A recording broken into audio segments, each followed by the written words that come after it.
Puji Tuhan, salam sejahtera dalam kasih Tuhan Yesus Kristus. Jumpa kembali Bapak Ibu Saudara-saudara kasih Tuhan. Pada kesempatan ini untuk sama-sama kita merenungkan firman Tuhan. Firman Tuhan yang nanti akan menjadi kekuatan dalam pelayanan, dalam kita melayani mengiring Tuhan.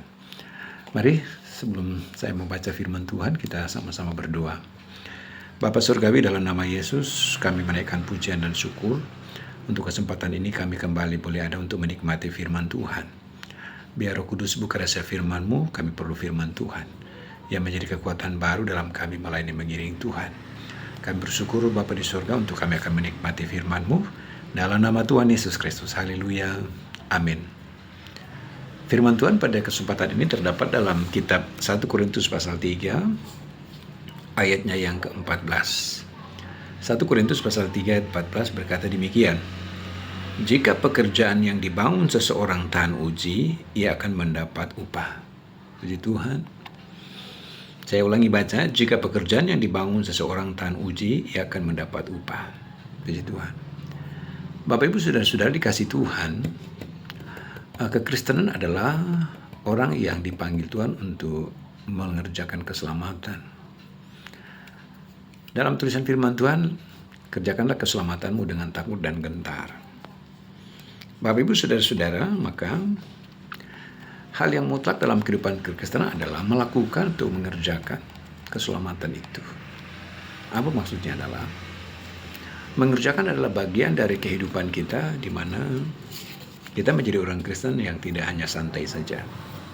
Kita menjadi orang Kristen yang tidak hanya berpangku tangan saja. Tetapi ada sesuatu yang kita lakukan, ada sesuatu yang kita kerjakan. Puji Tuhan. Melayani Tuhan adalah bagian dari pekerjaan. Engkau setia, engkau sungguh-sungguh melakukan segala sesuatu itu, engkau tujukan kepada Tuhan. Itu bagian dari kita mengerjakan keselamatan. Firman Tuhan berkata, jika pekerjaan yang dibangun seorang tahan uji. Puji Tuhan. Dan dalam setiap apa yang kita kerjakan itu akan melalui sebuah proses pengujian.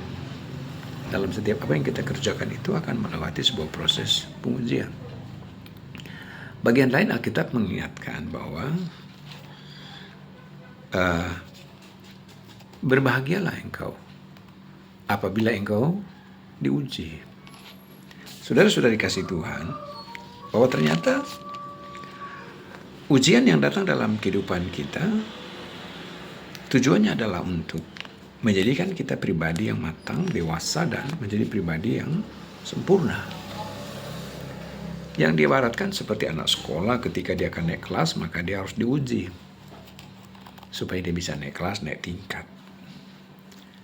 Nah demikian juga dalam kehidupan kita, kita menyadari bahwa dalam kita menjalani kehidupan ini, dalam kita melayani, mengiring Tuhan, kita menyadari bahwa kita tidak lepas dari apa yang disebut dengan berbagai pergumulan-pergumulan. Kita tidak lepas dari berbagai ujian-ujian. Itu adalah proses. Dan ternyata Alkitab dalam tulisan firman Tuhan di sini mengindikasikan bahwa itu adalah ujian untuk membawa kita pada kemurnian. Tentu adalah kemurnian iman. Dan di tengah pemurnian iman itu, firman Tuhan mengajarkan, engkau harus bertahan. Engkau harus bertahan. Bertahan di tengah-tengah ujian, bertahan di tengah-tengah pergumulan kehidupan. Suratan Petrus berkata, jangan kamu heran, akan nyala api siksaan yang datang kepadamu sebagai ujian. Sebab ujian dalam kehidupan kekristenan adalah bagian untuk menyempurnakan kita. Agar supaya kita menjadi pribadi yang sempurna, yang murni. Nggak akan disebut murni kalau nggak melalui proses ujian. Yang digambarkan seperti memurnikan emas yang dimurnikan dengan api. Api adalah bicara tentang ujian. Dan ujian itu adalah bicara tentang tantangan, pergumulan-pergumulan yang kita hadapi. Yang digambarkan seperti emas yang dimurnikan di dalam api, dibakar dan dibakar. Tadi saya katakan api adalah bicara tentang pergumulan kehidupan. Api adalah bicara tentang persoalan-persoalan yang kita hadapi dalam kehidupan ini, saudara-saudara. Maka itu sebabnya firman Tuhan berkata, kita harus tahan uji. Saya mau baca satu bagian di dalam Alkitab, dikatakan begini. Yakobus pasal 1 ayat 12 berkata, berbahagialah orang yang bertahan dalam pencobaan.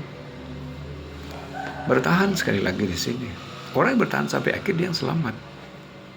Maka di sini memberikan sebuah pesan yang sangat mendasar. Ketika kita diuji, ketika kita menghadapi persoalan pergumulan hidup, jangan engkau menyerah, putus asa. Kita harus bertahan. Bertahan dan terus bertahan. Puji Tuhan. Dan di dalam kitab Yakobus pasal 1 ayatnya yang kedua berkata begini, saudara-saudaraku, anggaplah sebagai suatu kebahagiaan apabila kamu jatuh dalam berbagai-bagai pencobaan. Ayat 3, sebab kamu tahu bahwa ujian terhadap imanmu itu menghasilkan ketekunan, dan biarkanlah ketekunan itu memperoleh buah yang matang supaya kamu menjadi sempurna dan utuh. Puji Tuhan. Haleluya. Bapak Ibu saudara-saudari kasih Tuhan, menjadi sempurna, menjadi matang, dan menjadi utuh, menjadi murni, itu semua adalah sebuah pencapaian yang didapat melalui ujian. Mengapa Tuhan izinkan ini terjadi dalam kehidupan kekristenan? Tadi sudah terjawab sebetulnya. Adalah untuk memurnikan saya, memurnikan saudara-saudara. Adalah untuk agar supaya kita menjadi matang dan menjadi sempurna. Dan dibalik dari ujian ini adalah Tuhan punya maksud. Supaya kehidupan saudara dan saya, kita sadar betul, kita membutuhkan Tuhan dalam hidup ini. Kita nggak bisa bertahan kalau tanpa Tuhan. Kita nggak akan bisa bertahan. Kita membutuhkan Dia selalu untuk menolong, menguatkan kita. Dalam tulisan firman Tuhan, Ayub pernah menghadapi kondisi yang seperti itu. Iya, Ayub pernah menghadapi kondisi di mana dia menghadapi ujian yang begitu berat sekali. Sehingga Ayub 23 ayat 10 ditulis begini, saya baca. Ayub 23 ayat 10, ini ayat yang sudah sering kita baca. Ayub 23 ayat 10 ditulis begini. Saya baca berkata begini. Ayat 23 ayat 10, karena ia tahu jalan hidupku, seandainya ia menguji aku, ya, ada kata uji di sini, aku akan timbul seperti emas. Puji Tuhan. Haleluya.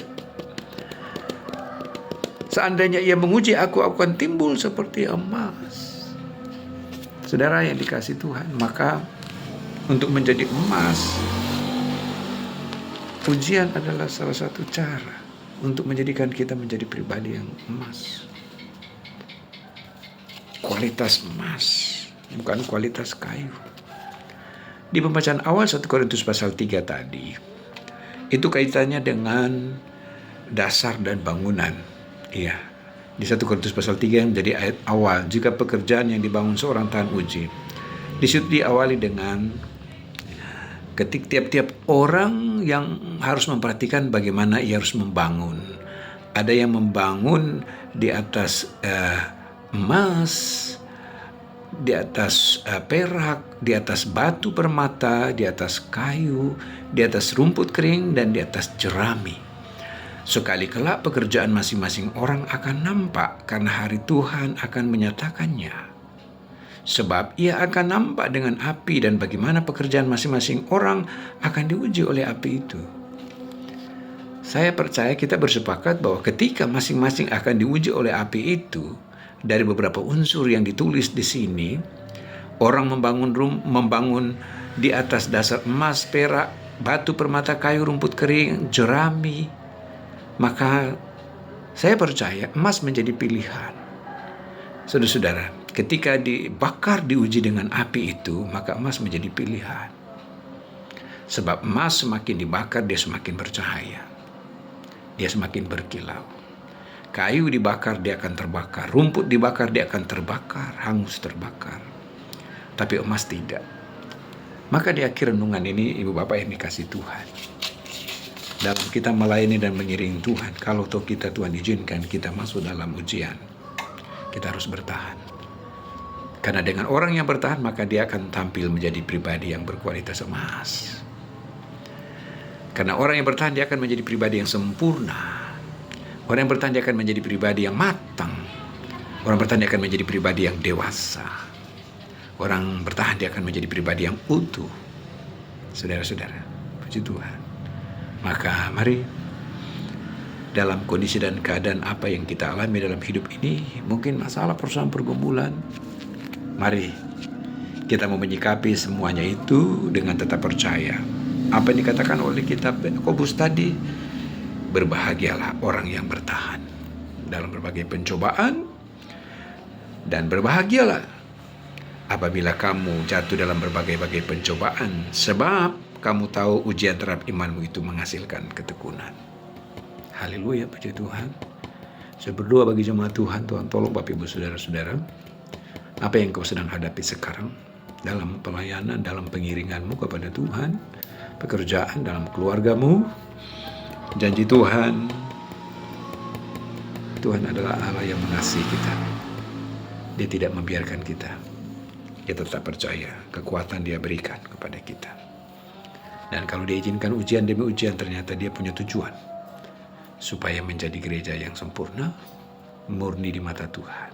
Haleluya. Tuhan Yesus memberkati. Mari kita berdoa. Bapak, terima kasih untuk renungan yang singkat pada kesempatan ini, mengingatkan setiap kami bahwa kami sadar dalam perjalanan hidup ada berbagai hal yang kami hadapi, bagaikan ujian yang datang. Tapi kami mau percaya Tuhan, Tuhan penolong yang setia. Ajarkan kami tetap terus bertahan. Kekuatan Tuhan menjadi bagian kami, agar kami tidak menyerah, tapi kami tetap terus setia, kami tetap terus sungguh-sungguh. Karena dibalik dari berbagai ujian-ujian itu, dibalik dari berbagai persoalan yang kami alami, kami akan menjadi gereja jemaat yang sempurna.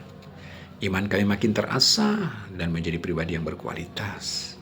Terima kasih Tuhan buat firman-Mu. Berkati jemaat Tuhan yang mendengarkan tayangan ini. Kami bersyukur di dalam nama Tuhan Yesus Kristus. Haleluya. Amin. Tuhan Yesus memberkati Bapak Ibu Saudara-saudara sekalian.